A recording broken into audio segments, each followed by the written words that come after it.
Hello, everyone. Welcome back to For Context with Sarah Abraham. I almost quit today. If you can't tell, I've been crying a little bit. I was meant to go to Israel today, but it is now war with Iran, so that's fun. And honestly, everyone I know in Israel is probably having a better time than I am right now. I wanted to talk about the reason I was crying today, and the reason I was upset, and the reason I didn't want to do anything today. And as someone who's gone through a breakup with someone recently after 5 years of a relationship where I thought I was going to get married and I just got on Hinge, I just wanted to say to any single girls out there who are struggling with family, who like me wanted to get married and maybe it didn't work out. Maybe you didn't want to get married. Maybe you just don't want to be alone. Maybe you're just sad. I just wanted to come here and tell you what ChatGPT told me, that you're not alone. The specific reason I'm crying is, sorry, my cat is playing with a Kiku. You good? Kiku! Hey, buddy. Anyways, yeah. The specific reason I'm crying is kind of about my dad. Because, number one, I hate dating. I mean, I just get along so well with everybody. No, but I just have been realizing I never, ever wanted... Also, sorry if my stomach is distracting you. I just look really good. Anyway, no, I don't know, didn't feel like wearing clothes today. But also... views, obviously. I've had these eyelashes on for 3 days. I never wanted to be a single girl living in the city. I never wanted to be dating. That's why I was in a relationship for so long, and it just sucks and it's lonely. And I think as a woman, you're expected to do so much more by yourself.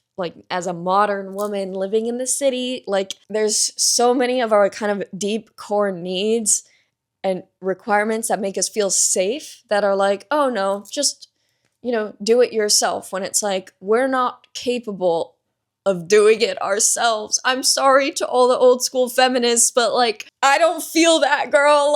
I don't feel like a strong, independent woman all the time, and I don't want to. I want to feel strong. I want to feel like a woman. I want to feel independent, but only in certain ways, not independent as in oh, if a weird man follows me and pushes me through the front door of my apartment, I'm chilling because I'm independent. It's no the fuck I'm not. I weigh 120 pounds. What the fuck am I meant to do with that? Punch him because I took boxing lessons for 3 years. I work out, but look at me, y'all. What am I meant to do? Start bulking? Till I can take this fucking crackhead? I'm not independent like that. It's hard. It sucks. Maybe you grew up without a dad, or you have issues with your dad, or like me, your dad died, and you don't have that masculine presence in your life. It's very, very difficult to feel safe and comfortable.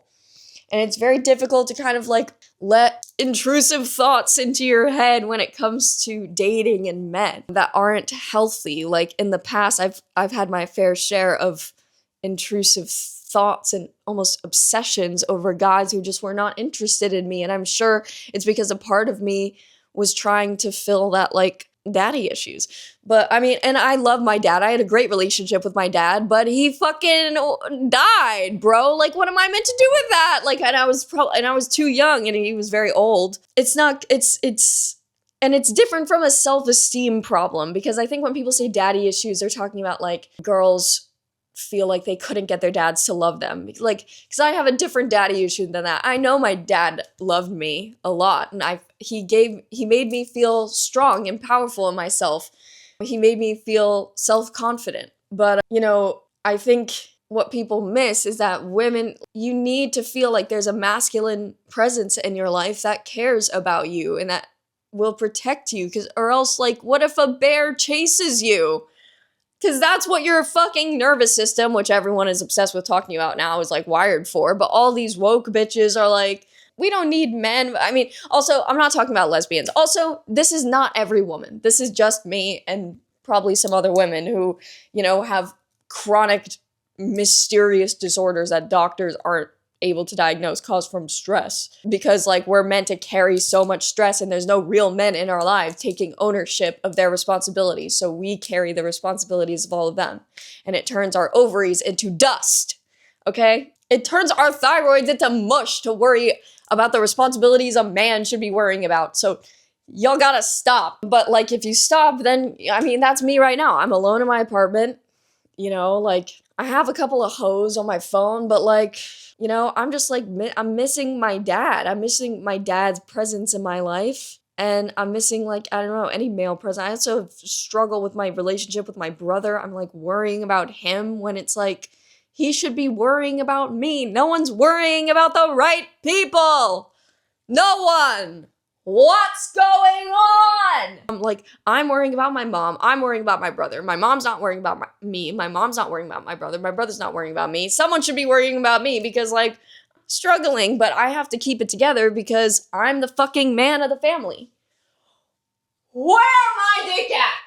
Where is my dick at? Look. Okay, I won't make you look because, like, I'm wearing, like, some slutty Brandy Melville shorts right now, so y'all don't get to see that. We gotta make a Patreon for that. With most men nowadays, it's just, like, they don't make you feel like a woman. And I want to feel like a woman. Ooh, anything you want done, baby, I'll do it naturally. 'Cause I'm every woman. It's all in me. It's all in me. I feel lonely. I wish I was in the fucking shelter with my family in Israel. I would literally be having a better time. Now I'm stuck in London and I'm bored and I canceled all my plans for this week, so I have to send emails to fix that. And it's like, bro, don't make me send a damn email right now. I'm struggling. I took my Zoloft and I felt better and I did some other things. And I felt better, but I don't want to just like sit and play Zelda all day and I'm kind of tired. I don't really feel like going and running 5K. Sounds like would fucking suck right now. Yesterday I was in my yoga class and I was meant to be doing handstands, but I was just sitting there like staring into the abyss, staring at these like insanely attractive 50-year-old men's like sweaty balls, and I'm just like, they're like upside down, and I'm just like, what the hell am I doing with my life? And then I got up and I tried to do a handstand. I restrained myself from trying to give advice to this Australian bloke next to me who was like, literally, he's like probably 200 pounds and just like has a completely wrong form with his fucking forearm stand, just like smacking his body into the ground. And I was literally staring at him like, girl. Not that I wasn't also flopping, but not as hard as him because I weighed like 100 pounds less than him. But he wasn't fat, he was built, you know, kind of cute, but not my type. Anyways, I need to take my Hellvance tomorrow and start journaling for self-love purposes because, yeah, it's rough. My family situation is not good right now. Like, I had to call my brother's best friend because my brother won't talk to me. And my brother's best friend is, like, nicer than him by a lot. I mean, to be fair, my brother's probably autistic, so there's not a polite bone in his body. But also, he's on top of that, he is also an asshole to me. But, you know, he's just mad that I bullied him throughout our childhood. But it's like, what are you gonna do? I was 3 years older sister. You know, I am going to put you in a box and then sit on the lid of that box until you start screaming and crying. I mean, what do you want? And then guess what he did? The same thing to me. So listen, are we not even? Folks, are we not even? Also, like, we were children, but that's what you get in a family where one member of the family actively tries to split everyone apart. Divide and conquer, am I right? So that no one comes out normal. Anyways, I'm chill, I'm relaxed. I said some affirmations to myself and I feel better. And I feel better because I came here and did this, and because if I'm feeling like shit and I'm crying because I feel lonely and I feel like I know it's not that nobody cares about me, but it's just like, you know what, it's just like not enough. It's like you need more. Last night I saw the Dracula play with Cynthia Erivo. It was very good. I did not expect it to be a one-woman show. The whole point of that story of Dracula, of Nosferatu, if you've seen the movie with Lily Rose Depp, being like, ugh, to a corpse. If you haven't seen Nosferatu, it's this. It's Lily Rose Depp being like, No shade, just saying. Just saying. But yeah, the whole point of that story is that you have this, everyone has this sense of emptiness inside of them. If you neglect that emptiness, it becomes kind of unconscious in you. And then this evil dark force, Dracula, this demon, can call it forth in you. And then because the emptiness is so powerful, if you don't keep it in check in yourself, it can take control of you. Like your desire can become bigger than your willpower. And then you let this scrawny, weird corpse guy into your bedroom. That's no good. I mean, well, because apparently he must have been very suave. He must have had some tricks up his sleeve. If I saw him, I'd be like, no. I would fantasize about it later on, but, you know, I'd hope I wouldn't let him into my bedroom.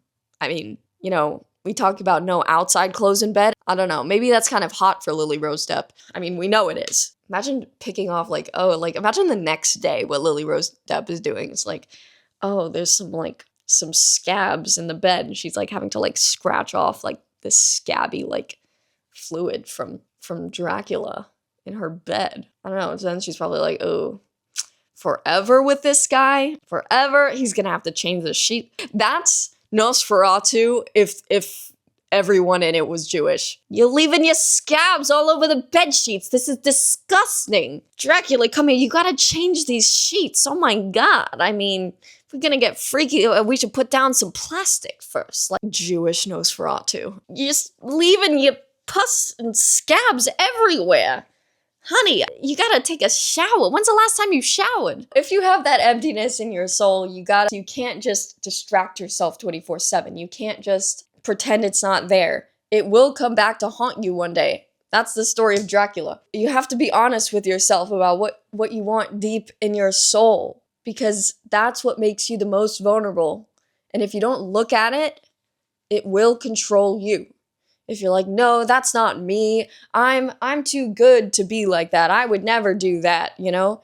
If you never actually self-reflect on what are my true vulnerabilities that I don't even want to admit to myself, then that's what makes you the weakest. It does not make you strong to feel strong all the time. What makes you strong is to know your weakness and to put attention on it and focus on it and put work into that weakness. So if my weakness is that I'm lonely, it's like, okay, I've tried going out, making friends, going on my little dates or whatever. I'm aware of it, so I'm not gonna let it control me. You know, I will make mistakes from time to time. I'll do things and I'm like, oh, I probably shouldn't have done that, but, you know, I don't want anything to control me except me. To be less impulsive, that took me time. Like when I was freshly 18, I felt very lonely when I first moved here. So I would just go out and text people and I would become obsessed with, you know, like that one guy. It was only one guy, don't get me wrong, who didn't like me back since I was 18.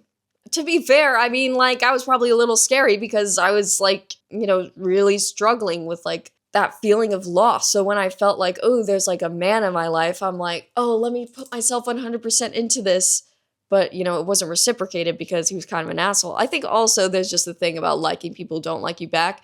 Probably doesn't remind me of my dad. That's where my mommy issues come in, because I'm like, I feel like my mom just doesn't really like me. So I'm like, oh, if you don't like me, I'm like, so that's love.